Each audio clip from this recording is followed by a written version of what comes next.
Hello, আমি Abhijit Das মাইনেটেড YouTube channel এবং mynetedu.com ওয়েবসাইটে সকলকে স্বাগত। আজ আমরা পাওয়ার পয়েন্টের অ্যাসাইনমেন্ট নম্বর 3 করব। তো এটা তোমরা একবার এখান থেকে দেখে নেবে এবং কম্পিউটারে প্র্যাকটিস করবে, এবং এই অ্যাসাইনমেন্টগুলো আমাদের বিগত বছরের যে পরীক্ষায় যে এসছে তার থেকে একটা নেওয়া হয়েছে। তো দেখো এখানে এই প্রেজেন্টেশনটা এইচএস 2010-এ এসেছিলো। তো 10 বছর আগে, খুবই সিম্পল। দেখো, মানে এমএস পাওয়ার পয়েন্টের সাহায্যে 5টি স্লাইড বিশিষ্ট একটি প্রেজেন্টেশন তৈরি করো। স্লাইডগুলি বর্ণনা নিচে দেওয়া হলো। প্রত্যেক স্লাইডের ব্যাকগ্রাউন্ড কালার আলাদা হবে। প্রত্যেকটি স্লাইড স্বয়ংক্রিয়ভাবে 5 সেকেন্ড পর পর আসবে। তো দেখো এখানে আমরা পাওয়ার পয়েন্ট ওপেন করলাম, 5টি স্লাইড নিতে বলেছে। আমি এখানে হোমে গেলাম, হোমে গিয়ে এখানে এটাকে মিনিমাম 2 3 4 5টা, দেখো আমি এটাকে একটু ছোট করি, তাহলে প্যান্টটাকে আমাদের 5টা 1 2 3 4 5টা স্লাইড নিতে বলেছে। 6টা হয়ে গেছে, একটা ডিলিট করে দিই। 5টাতে এখানে ক্লিক করলাম। এখন দেখো এখানে ব্যাকগ্রাউন্ড কালার দিতে বলেছে, আলাদা আলাদা ব্যাকগ্রাউন্ড কালার। তো দেখো এখানে আমাদের এর স্লাইডের উপর রাইট ক্লিক করে ফরম্যাট ব্যাকগ্রাউন্ড এটা ক্লিক করলেও আমাদের এখানে চলে আসে। অথবা অথবা আমরা কোথায় যেতে পারি, অথবা দেখো ডিজাইনে গিয়ে ব্যাকগ্রাউন্ড স্টাইল ওরা 2 জায়গা থেকে কমপ্লিট করতে পারি। এই যে ফরম্যাট ব্যাকগ্রাউন্ড, ঠিক আছে, এখান থেকে ফরম্যাট ব্যাকগ্রাউন্ডে ক্লিক করলাম। এখন আলাদা আলাদা কালার দিতে বলেছে, মানে সলিড ফিল। তাহলে আমি এখানে যে কোনো কালার চুজ করি, মনে করো আমি এই কালারটা চুজ করলাম, তাহলে এখানে ক্লোজ করে দিলাম। আলাদা আলাদা বলেছে সেই জন্য আমি ক্লোজ করলাম। আমি এখানে আবার ক্লিক করলাম, আবার এখানে গেলাম, আবার ফরম্যাট ব্যাকগ্রাউন্ডে গেলাম। আমি এখান থেকে অনেক গ্রেডিয়েন্ট এখানে ক্লিক করলাম, মনে করো যে কোনো একটা কালার। এখান থেকে আমি এই কালারটা চুজ করলাম। এখান থেকে আমি আলাদা কালার এখানে ডায়াগোনাল চুজ করতে পারি, এইভাবে দিলাম। এখানে ক্লোজ করলাম। অ্যাপ্লাই টু অল ক্লিক করলে কিন্তু আমাদের সমস্ত স্লাইডে চলে আসবে, তাহলে ক্লোজ ক্লিক করে দিলাম।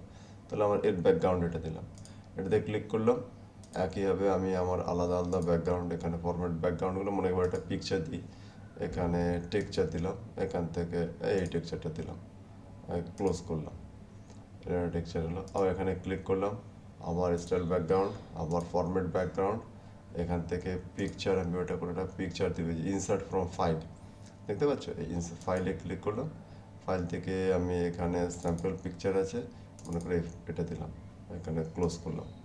তা আলাদা আলাদা কালার দিতে বলেছে, আমি কালার দিতে পারি। এখানে আমি দেখো আবার রাইট ক্লিক করে আমি এখানে দেখাচ্ছি, এই এটাকে সরাও, এটাকে এখানে রাইট করলে ক্লিক করলে হবে না, খালি জায়গায় এখানে রাইট ক্লিক করে যে ফরম্যাট ব্যাকগ্রাউন্ড, একইভাবে এখান থেকে তোমার পিকচার অ্যান্ড টেক্সচার, পিকচার এখান থেকে এটা দিয়ে দিলাম, ঠিক আছে, ক্লোজ করলাম। তো দেখো প্রত্যেকটা স্লাইডের কী বলেছে, ব্যাকগ্রাউন্ড আলাদা আলাদা আছে। তাহলে এখানে কি করতে হবে, এখানে একই লেখা তোমাকে 5বার লিখতে হবে।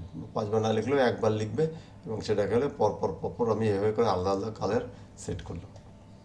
এরপরে আমি দেখো পাওয়ার পয়েন্ট প্রেজেন্টেশনটা আমি যেই F5 করবো, রান করবো, তো এরকম দেখাবে।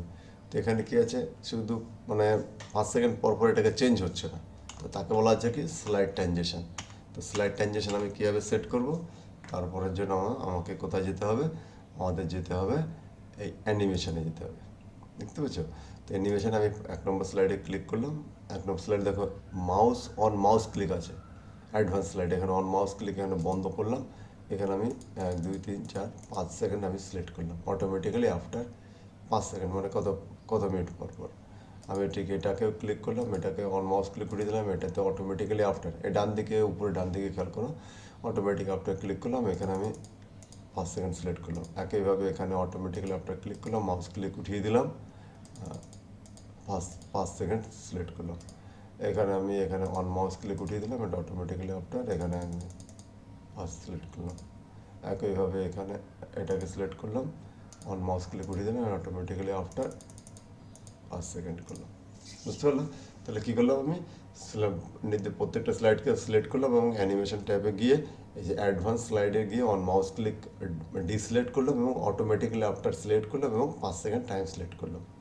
এবার আমি এটাকে F5 করি, ওকে F5 করলে আমাকে 5 সেকেন্ড পর পর অটোমেটিক্যালি, আমি কিন্তু মাউস বা কোনো কিপ্যাডকে সেভাবে প্রেস করছি না, দেখো অটোমেটিক্যালি 1 নম্বর স্লাইড থেকে 2 নম্বর স্লাইডে 3 নম্বর স্লাইড, তারপরে এখানে কাউন্ট করো 1 2 3 4 5, দেখো পরের স্লাইড, আর তারপর 5 সেকেন্ড পরে আর একটা স্লাইড চলে আসবে, লাস্ট স্লাইড অটোমেটিক। দেখো এভাবে আমাদের স্লাইডগুলো অটোমেটিক চলে আসলো। দেখো আমাদের যে 5 সেকেন্ড হলো আমাদের স্লাইড শেষ হয়ে গেল। তো এবার এসকেপ প্রেস করলাম, আমাদের নর্মাল মোডে চলে আসলাম। তো এইটা হলো আমাদের তোমাদের যে প্র্যাকটিক্যাল আছে সেই প্র্যাকটিক্যালের এইটুকুই আছে, এইটুকু তোমরা লিখবে। কিন্তু এরপর আমি আরেকটা জিনিস দেখাচ্ছি, অ্যানিমেশন কীভাবে, মানে স্লাইড ট্রানজিশন কীভাবে দেওয়া যায়। মনে করো এখানে আসবে একটা স্লাইড দেখাবে, এরকম দেখাবে, তার 2 নম্বরের স্লাইড ক্লিক করলাম, মনে করো এটা এই দিক থেকে আসবে, তারপরে 3 নম্বর স্লাইড ক্লিক করলাম, দেখো উপরে সব অ্যানিমেশন সিলেক্ট করা আছে। 4 নম্বরে ক্লিক করলাম, মনে করো এটা এমনি করে আসলো, এটাতে ক্লিক করলাম, অন্য কোনো একটা আমি মোডে দিয়ে দিলাম, এটা ক্লিক করলাম।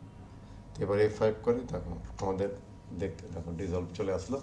এটাকে বলা হয় কি, এই যে আমরা যে অ্যানিমেশনটা দিলাম এটাকে বলা স্লাইড ট্রানজিশন, অর্থাৎ একটা স্লাইড থেকে আরেকটা স্লাইডে যাওয়ার মধ্যে যে পরিবর্তনটা হয় তাকে বলে স্লাইড ট্রানজিশন। আচ্ছা, প্রথমবার কিন্তু জাস্ট ওপেন হয়ে যাচ্ছিল, এখান থেকে এখানে আমাদের পরপর একটা অ্যানিমেশন দিয়ে যাচ্ছে। এটা হলো আমাদের আজকের অ্যাসাইনমেন্ট। এটাকে তো তোমরা এগুলো প্র্যাকটিস করবে এবং কীভাবে লিখতে হয় লেখার চেষ্টা করবে একবার করে, আর এটাকে প্র্যাকটিস করবে। তো তোমাদের সকলকে অনেক অনেক ধন্যবাদ ভিডিওটি দেখার জন্য, এবং চ্যানেলকে লাইক, শেয়ার এবং সাবস্ক্রাইব করবে।